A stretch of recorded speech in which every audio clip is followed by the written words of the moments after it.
Hi, my name is Annika. I am based in northern Germany, 1 hour away from the Danish border, 1 hour north of Hamburg. And I've been with Warm Showers for around 4 years. I always love hosting people in my home. And I am now a global ambassador, meaning that I'm trying to promote Warm Showers as a platform in my home country with the guests that we host. And yeah, I really enjoy being part of this community.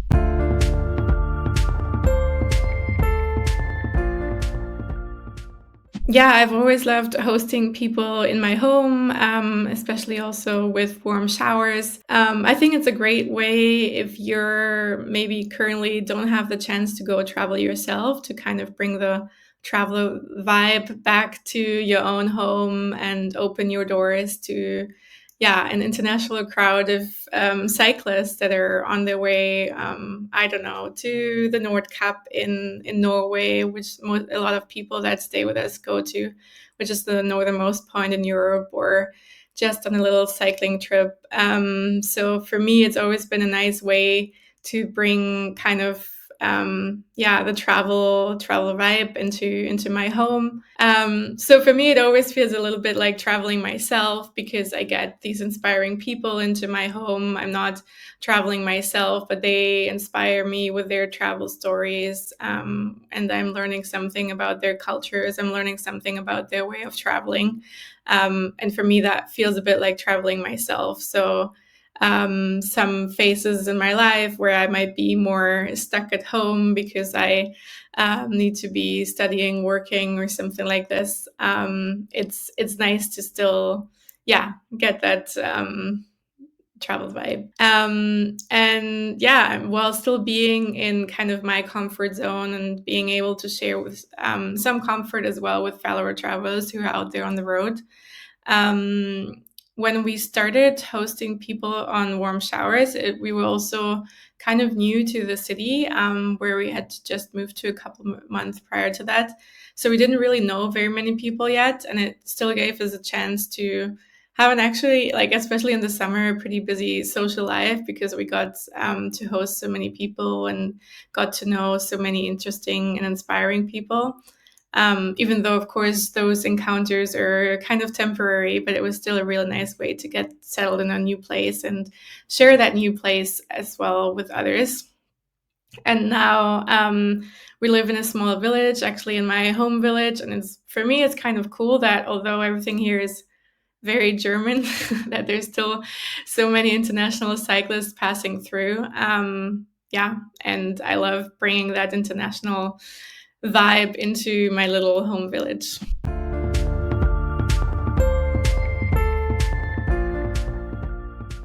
So, for someone who's trying or who's considering becoming a host, or maybe you're wanting to reflect on what would make a good host, I think as long as you're curious and welcoming, anyone can be a good host. If you've never hosted people before, I think it's also totally fine to say that, or to say that you don't really know what is expected. I think it's really nice to um, also reply to requests. I think that's one big thing. I know some people might live in very popular destinations, so they might receive a lot of requests, whereas maybe others live in a place where they only get a few requests per year. But I think for the cyclists, it's really nice if you actually reply to the request, because otherwise they might not know how many requests they maybe should send out. Because you know that some people might not reply, but you also don't want to ask too many people, and then in the end you have to decline yourself, for example.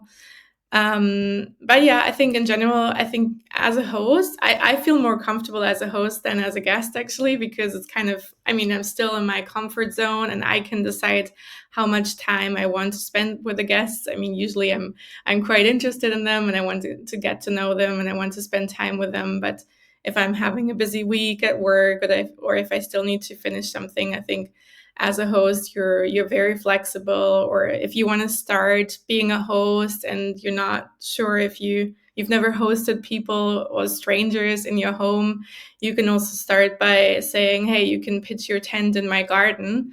if that's what you feel more comfortable with, and if you have a garden where people could pitch their tent, just to kind of get it started. So yeah, I think you just got to be open and got to be interested in the people that come to your place, but also understand sometimes that, of course, they've also had maybe an exhausting day cycling. And if they want to kind of withdraw and take a rest, I think that's also fine. So just, I think curiosity and open-mindedness is everything that you would need as a host.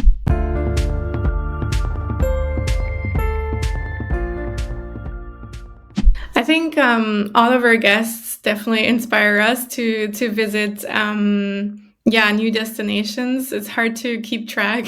It's hard to decide where we want to go next. A lot of times I also think I would like to go on a tour and visit all the people that we've hosted, but that's kind of a difficult route to plan. But yeah, I think the good thing nowadays also with social media is that we sometimes stay in touch more with guests, or we can follow along their journey. We've had one guest, I think in 2022, that had just started his trip. He was on the way north to the North Cap in Norway, and he didn't really know where he would go afterwards. And then he cycled all the way south to Cape Town in South Africa. And we thought, okay, now he's done with his trip. But then he cycled all the way up on the western side of Africa again. And it's just, I mean, for me, it's a crazy trip, but also so inspiring to be able to see what some people are up to, and to maybe feel a little less crazy about like your own travel plans that you have. So yeah, there's lots of places on our list that we want to go visit, and definitely get inspired by our guests and their kind of traveling. Some people travel with like really expensive bikes and really, really good gear. Some people have a very basic bike and barely any luggage. So it's really cool to see the different ways of traveling on a bike.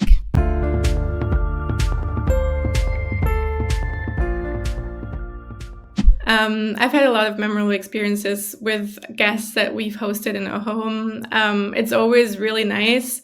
It's always feels like we're hosting friends, and they're very similar to us. They love playing board games. They love like the similar way of traveling. So there's always a lot of connection, which is great. One experience that I remember in particular was the first time that we got a request from a family with two young kids who were on their way from France to Norway. So the kids were 2.5 years and 6 months old at that time. And I kind of begged them to stay with us because I wanted to show my partner that when you have kids, it's actually doesn't mean that it's over, all the adventures. And so, yeah, they ended up staying with us, and we had a really good time. The girl was just like, we were playing a board game and they were making dinner for us. And the girl was just drawing by herself. The little 6-month-old boy was just sleeping on the back of his dad. So it was the perfect image of, a family traveling and adventuring that we could possibly get. So yeah, now I'm about to give birth actually to my first kid, and we have a lot of cycling or touring plans for the future as well. So that was definitely an experience that inspired us. And since then we've hosted a few more families with young kids as well, seeing that, yeah, it's actually possible to go on such trips with small kids as well. So definitely memorable experience for us.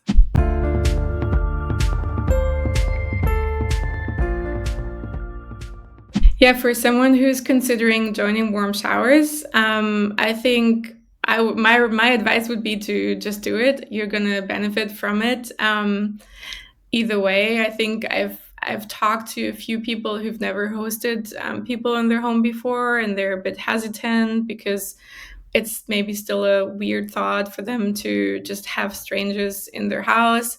So as I said before as well, I think if you want to start, you can say, hey, you can stay one night, or you can pitch your tent in the garden. Or it also, if you get requests, it doesn't mean that you have to accept them. Of course, it's nice if you do, but you can also, for the first stay of like strangers, of guests, you can also pick kind of your favorite and see what they write about themselves. And if they have a lot of reviews, then a lot of positive reviews. And if you just feel very comfortable, you can pick that one as kind of your first stay of cyclists.